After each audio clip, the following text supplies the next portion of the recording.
झारखंड की राजनीति में नया ट्विस्ट आ गया है। इन दिनों बगावत का दौर यहां जारी है। राज्य के पूर्व मुख्यमंत्री चंपई सोरेन अपनी पार्टी झारखंड मुक्ति मोर्चा से नाराज चल रहे हैं। हालांकि अपनी नाराजगी को उन्होंने सार्वजनिक कर दिया था पहले ही, और इसके बाद वो दिल्ली पहुंचे हुए थे। उन्होंने असम के मुख्यमंत्री हेमंत बिस्व शर्मा के साथ ही साथ गृह मंत्री अमित शाह के साथ मुलाकात भी की, तस्वीरें भी सामने आई। और इसके बाद शर्मा ने जानकारी दी कि चंपई सोरेन 30 अगस्त को पार्टी में यानी भारतीय जनता पार्टी में शामिल हो जाएंगे। झारखंड की राजनीति की जानकारी रखने वाले ये कहते हैं कि सोरेन के बीजेपी में आने से आदिवासी वोटों में पार्टी की सेंध तो लगेगी, यानी जेएमएम पार्टी को इसका नुकसान होगा। और इसके साथ ही साथ ये भी कहा है कि खेमेबाजी, जो लोग कह रहे हैं कि खेमेबाजी बढ़ेगी, इससे उन्होंने बिल्कुल इनकार किया है।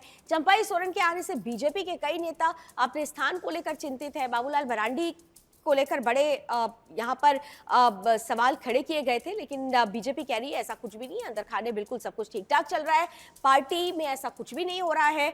और बीजेपी लोकसभा चुनाव में आदिवासियों के लिए आरक्षित कोई भी सीट नहीं जीत पाई थी। यहाँ पर आपको एक बड़ी महत्वपूर्ण जानकारी देते हैं। चंपई सोरेन, जिन्हें कि टाइगर ऑफ कोल्हान कहा जाता है, और ये चंपई सोरेन दरअसल संथाल परगना से आते हैं। वो संथाली हैं जिनके वर्चस्व में 14 ऐसी सीटें हैं जिस पर आदिवासियों का अपना वर्चस्व है, और चंपई सोरेन यहां पर मुख्यतः अपना दबदबा रखते हैं। लोकसभा चुनावों की बात की जाए तो भारतीय जनता पार्टी को यहां पर बहुत कुछ खास नहीं मिला था, और ऐसे में चंपई सोरेन के आने के बाद से कहा जा रहा है कि ये जो पूरा इलाका है, ये जो पूरा चुनावी क्षेत्र है, वो भारतीय जनता पार्टी के पक्ष में घूम जाएगा, क्योंकि चंपई सोरेन का साथ भारतीय जनता पार्टी को मिल जाएगा। अब क्योंकि भारतीय जनता पार्टी में शामिल होने वाले हैं 30 अगस्त को चंपई सोरेन, ये नया ट्विस्ट है। वो खुद क्या कहते हैं, आइए जरा उन्हीं की जुबानी सुन लेते हैं।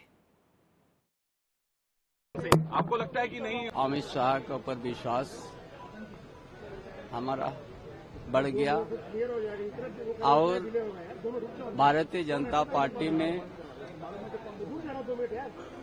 शामिल होने का हमने निर्णय ले लिया।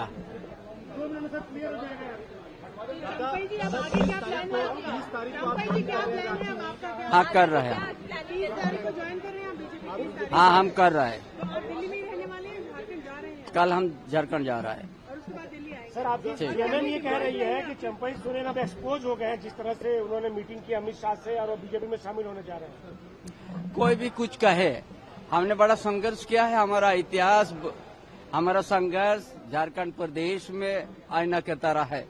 हम किसी का कोई भी कुछ कहे, उससे हमारा कोई उसको जवाब देने हम उचित नहीं समझते हैं, लेकिन हम भारतीय जनता पार्टी का शामिल होंगे। बाबूलाल मरांडी नाराज हैं आपके बीजेपी में आने की बात से, दिल्ली पहुंचे हैं, मुलाकात कर रहे हैं, नाराज हैं आपके आने से।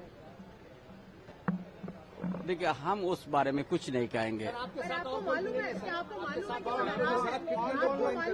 बाबूलाल मरांडी नाराज है? हमको उस बारे में नहीं क्या, हम तो ये भी हम किसका बोलेंगे, ये सब हमको कुछ बोलना नहीं है। चले, हमारा लड़का जो बाबूलाल सोरेन, वो बाद में बताएंगे। तो चंपई सोरेन बीजेपी में शामिल हो रहे हैं, और बीजेपी में शामिल होते ही बीजेपी के लिए जो आने वाला चुनाव है वो बहुत महत्वपूर्ण हो जाएगा, क्योंकि पूरी की पूरी ये जो संथाल परगना का खास जो इलाका है, कोल्हान का जो इलाका है, वहां पर चंपई की एक पकड़ है, और ये पकड़ ही बीजेपी के लिए फायदेमंद साबित होगी। और इसीलिए हमने आज आपसे बड़ा ही महत्वपूर्ण सवाल पूछा था। हमने आपसे पूछा कि क्या झारखंड की राजनीति में नया ट्विस्ट आने वाला है? तो आप में से 95% लोग, 95% लोग ये कह रहे हैं कि बिल्कुल चंपई सोरेन के भारतीय जनता पार्टी में शामिल होने से झारखंड की राजनीति में नया ट्विस्ट आएगा। हालांकि 5% लोग इससे सहमत नजर नहीं आते हैं।